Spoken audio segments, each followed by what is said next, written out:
Today, on how it's made. Western revolver replicas.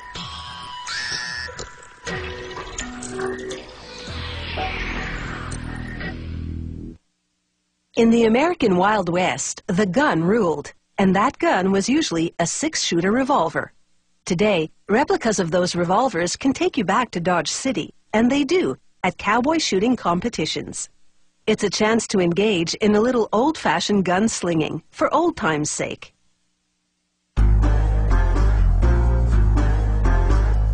With its 6-shot cylinder and innovative cocking mechanism, the 1873 Colt was carried by the likes of Jesse James.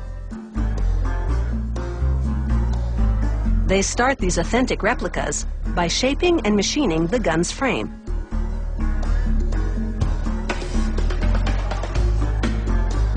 A computerized blade carves the cylinder.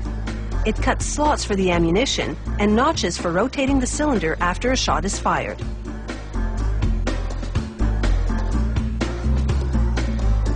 A technician files down rough edges so the parts will fit together perfectly. He then screws the curved grip and the trigger guard to the frame.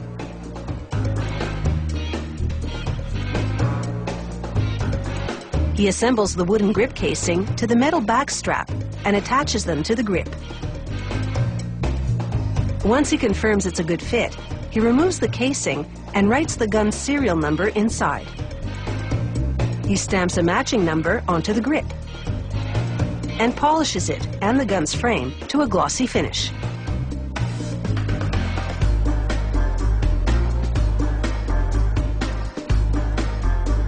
He now rolls the model number and other identifying information onto the gun's barrel. To add a bit of flourish, an artist engraves designs copying the artwork of an original Colt.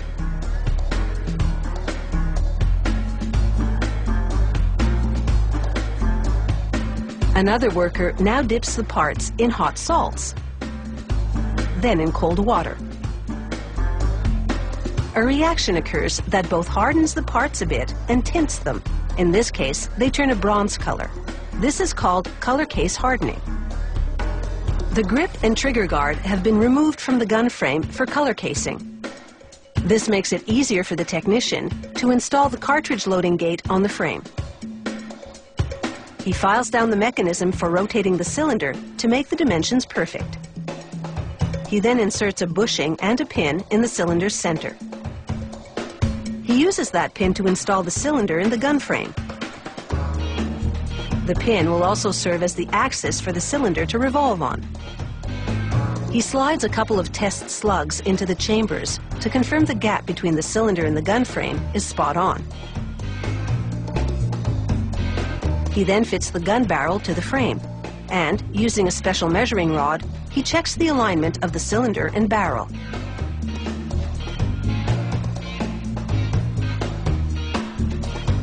He tightens the barrel to the gun frame using a stick as a lever.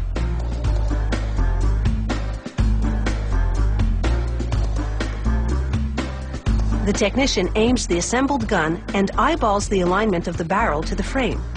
Once he's certain the configuration is right on target, he installs the gun's hammer and trigger.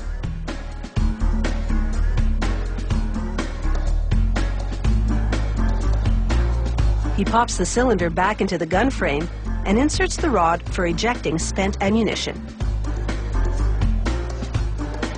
He screws a spring into the side of the hammer and cocks it in its 3 different positions to verify that it's in working order. He then reattaches the grip and trigger guard. He assembles a flat spring to the curved grip. This is the main spring.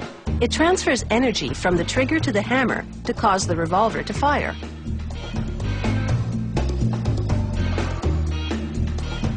Then it's over to a government testing facility called the Proof House.